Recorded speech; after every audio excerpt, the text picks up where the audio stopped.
Hello everyone, it is Toby from Toby's Urban Sketch and thank you for joining me.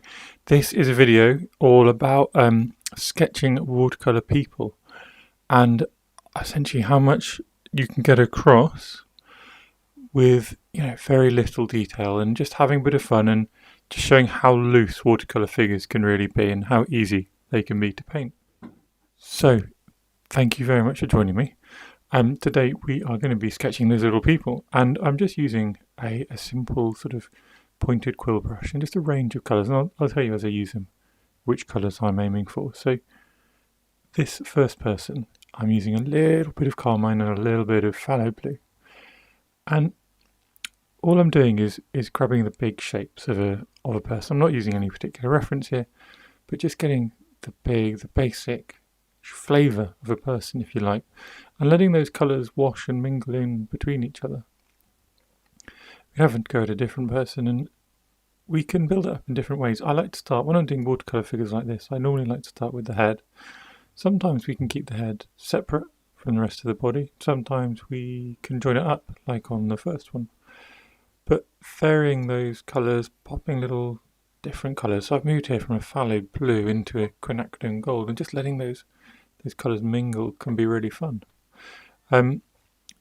Often just turning legs into these kind of stick legs is a really effective way of sketching people, and it works for children as well. So the idea of this tiny figure is that it's a little chappy next to his mum perhaps, and it's just really about loosening up and picking only a couple of little details. So for example here, I hope you get the impression on this figure of someone facing away with a big coat on, and I did that by you capture their little head, you capture their collar with the line below, and then you just capture the shape of their shoulders, and everything down from that just sort of flows.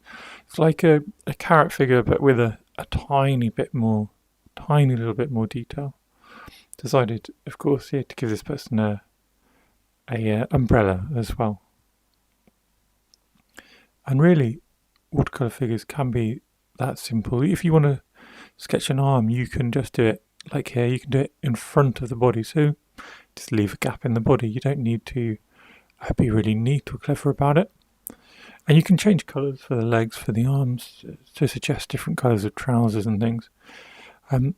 You can add in little details suggesting hair as well. What I'd suggest is, instead of trying to get the exact colours, you just take sort of prompts from what you're seeing. So if someone's got a bright red t-shirt, sure, a nice bright t-shirt, but then you don't need to do their exact colour of red, or you don't need to follow through with their exact colour of trousers.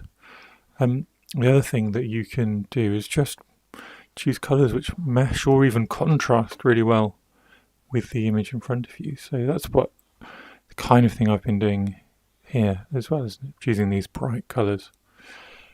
A really important part of drawing people is getting those shadows underneath them, joining them up to the ground so they're not just floating.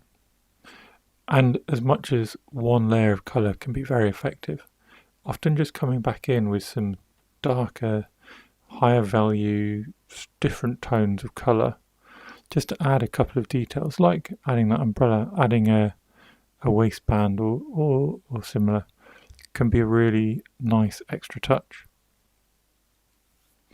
Next couple of people are even further from normal human proportions, if you like.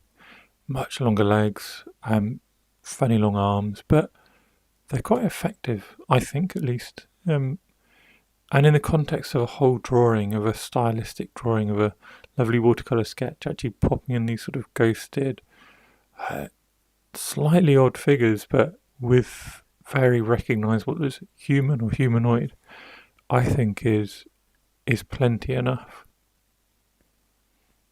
This kind of exercise as well, in and of itself, is quite fun. So literally just filling a few pages of the sketchbook and just sketching in colours, trying different shapes of people, trying, these people are obviously either standing or a few of them sort of walking along the street.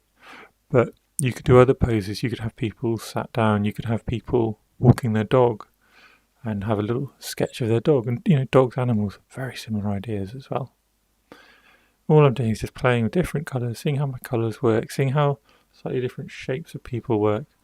Here's an example of just popping in someone in a longer dress and giving them a little handbag as well. And all you do, again, just like when I sketched in the arm on the left hand page, just leave a little gap in the body, and then you can pop in nice and simply a little accoutrement, a little bag or a phone or whatever it is they're carrying. And there you go, we're back to the beginning. This has been a nice little, hopefully relaxing 5 minutes, just giving you some ideas on how you might start to sketch and paint little watercolour figures which are maybe one step up from a carrot figure. Thanks for watching.